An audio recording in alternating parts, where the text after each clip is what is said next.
Okay, so using the roll up to get from lying into seated, we use that quite a lot in the Garuda work as really just as a transition. So when we're doing this, you might find that you have points that become a little bit sticky, so a little bit held. So when we're coming up, you might find there's a point where you just, I can't get up, or you may find on the way back there's that moment where you just kind of fall backwards.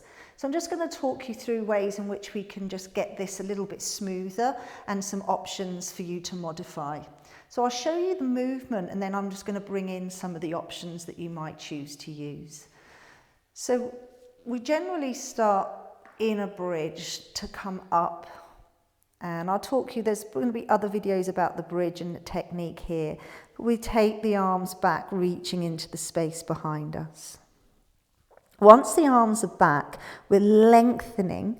I let the heart soften and my arms start to lift. They come up as I massage my spine down. I look where I'm going. As my legs straighten, I'm spiraling with my hands.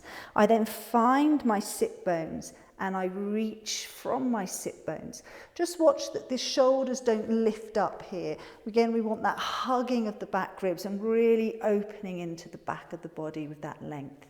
The arms can then come forwards as I move into my bra line off my sit bones to come down, knees bend, hands to the side of the body, and I arrive back. So that's the movement in its entirety in terms of a transition that you'll notice I use quite a lot in the Garuda mat work. So one way that you can help this, and I use it a lot in class, is just by getting a small cushion, or again, just a handheld that's folded, and you can pop that just at the base of your spine. So it's just sitting on that lower back where the contact point is, and then it just find that space in your lower back. So this just helps us overcoming a little hinging moment. So you can come into your bridge, the arms come back, then you roll down, and then as the arms come up, there it just helps to kind of roll us forwards onto the sit bones and the arms lift. Again, not forgetting this part of the body, that ribs coming round, the neck long, the back ribs open.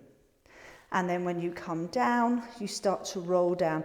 Bring your hands forwards here. So rather than kind of do it here, bring the hands forward, lean into the middle back, then start to bend the knees in as you go back down. So that's one way in which we can modify that, and that's a really nice one. Once the cushion's in place, you'll find that that's really quite a nice feeling, and you might only need that a few times until you start to get a feel, and then you can have a go without it, and you might be surprised how much easier you find that whole transition. The other ways, if you don't have a towel or anything available near you, is just to use your hands against the floor. So I'll demonstrate that one. As the arms go back, you have that length. So with this one, the arms come up, and I let the back of my arms, my elbows come to the floor, and I use those to push down to start to roll me up. Then I come onto my sit bones and find that length through the spine again. Great, so there's some ideas to get that transition flowing for you.